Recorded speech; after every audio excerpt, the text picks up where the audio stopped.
अनंत कोटी ब्रह्मांड नायक राजाधिराज योगीराज श्री स्वामी समर्थ महाराज की जय. श्री गुरुदेव दत्त. स्वामी कुणाच्याही आयुष्यामध्ये असे येत नाही ज्यांचं मागच्या जन्मी काहीतरी पुण्य केलेले आहे. त्यामुळं आपण स्वामी समर्थांच्या सेवेमध्ये आलेलो आहोत. स्वामींची कृपा आपल्यावर कायम असते. ते आपल्याबरोबर असतात. आपण म्हणतो की मी चाललो आहे बाहेर, मी एकटा चाललो आहे, पण स्वामी नेहमी आपल्याबरोबर आहेत. तुम्ही घरातून जाताना स्वामींना म्हणा फक्त की मी तुमच्या घरातनं चाललो आहे, माझ्याबरोबर तुम्ही राहा. स्वामी समर्थ महाराज नेहमी आपल्याबरोबर असतात. आपल्याला कधी एकट्यापणाची जाणीव होत नाही.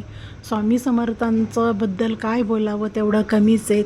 स्वामी समर्थ महाराज हे ब्रह्मांडांचे नायक आहे. त्यांच्याबद्दल जेवढं बोलेल तेवढं कमीच आहे. कारण त्यांना आपण काहीही सांगण्याची गरज नाही लागत आहे. ते आपल्या मदतीला 100% येतात. म्हणून तर ते ब्रह्मांडांचे नायक आहेत आणि त्यांची कृपा ही नेहमी आपल्यावरच राहणार आहे. आणि स्वामींची सेवेकरी वाढले पाहिजे आहेत. त्याच्यासाठी वेगवेगळ्या व्हिडिओ तुम्ही स्वामी समर्थांच्या करा.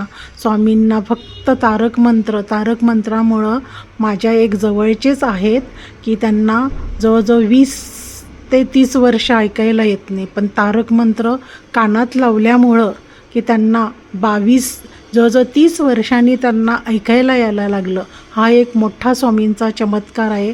मी तुम्हाला कधीपासून सांगायचं म्हणत होते, तो योग आज आला की त्या मावशींना ऐकायला यायला लागलं. की त्या बोलल्या की मी हे लावायचे, यंत्र लावायचे आणि त्यांनी मला ऐकायला यायचं. पण मग नंतर मी आज 4 वर्ष झालं त्यांनी कुठलंही यंत्र लावलेलं नाही. तारक मंत्र ज्या कानामध्ये ऐकायला येत नव्हतं तिथं त्यांनी तारक मंत्र रोज झोपताना लावायच्या. त्या तारक मंत्रामुळं आज त्यांना ऐकायला यायला लागलं. एवढा तर ब्रह्मांड नायकांचा चमत्कार आहे. श्री स्वामी समर्थ. जय जय स्वामी समर्थ. स्वामी समर्थ महाराज सगळ्यांच्या पाठीशी राहा. ब्रह्मांडांचे नायक आहात तुम्ही.